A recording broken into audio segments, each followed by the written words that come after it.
आज हिंदुस्तान में हर गली और नुक्कड़ पे कब्रें मौजूद हैं। अभी मैं बनारस में मुझे एक काम मिला, सरकारी काम मिला कि जो वक्फ की जमीनें हैं उनका सर्वे करने का एक काम मुझे मिला। मेरे जिम्मे भी 5-6 जमीनों का काम आया था। तो एक मजार का काम आया कि भाई इसका पता कीजिए, इसका मुतवल्ली कौन है, इसका जिम्मेदार कौन है। तो गया मैं उस मजार के पास। मैंने कहा भाई साहब इस मजार का एकदम छोटी सी मजार है। तो मैंने कहा भाई साहब ये मजार किसकी है?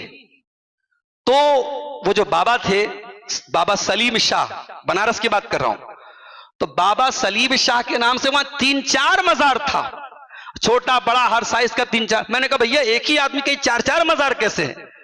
कहा कि यहां पे बाबा का खून गिरा था, यहां पे बाबा का सर था, यहां पे बाबा का हाथ था।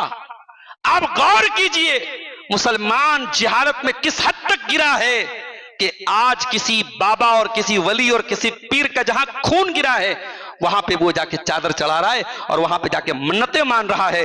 जहां किसी बाबा, अच्छा ये भी कंफर्म नहीं, गारंटी नहीं है, वो कह रहा है साहब हमको नहीं मालूम, ये एक अंदाजा है, एक कहानी है, लोग कहते हैं, हम इसको भी यकीन के साथ नहीं कह सकते। तो ये हालत है मेरे भाइयों।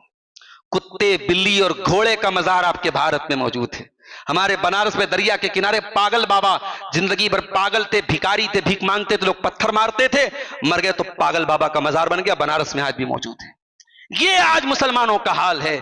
जो कुरान हमें कब्र परस्ती से मना कर रहा है और अल्लाह के रसूल अपने आखिरी टाइम में अपने इंतकाल के पहले उम्मत को मैसेज देते हैं, खबरदार ला तत्तखज़ू कब्री ईदा, मेरी कब्र पर मेला न लगने देना, मेरी कब्र पर उर्स न होने देना, मेरी कब्र पर जमघट न लगने देना। और दुआ करते हैं अल्लाह मेरी कब्र को बुत न बनने देना। और अल्लाह के नबी लानत करते हैं, अल्लाह की लानत तो यहूद और नसारा पर, उन्होंने अपने नबियों की कब्रों को सजदागाह बना लिया।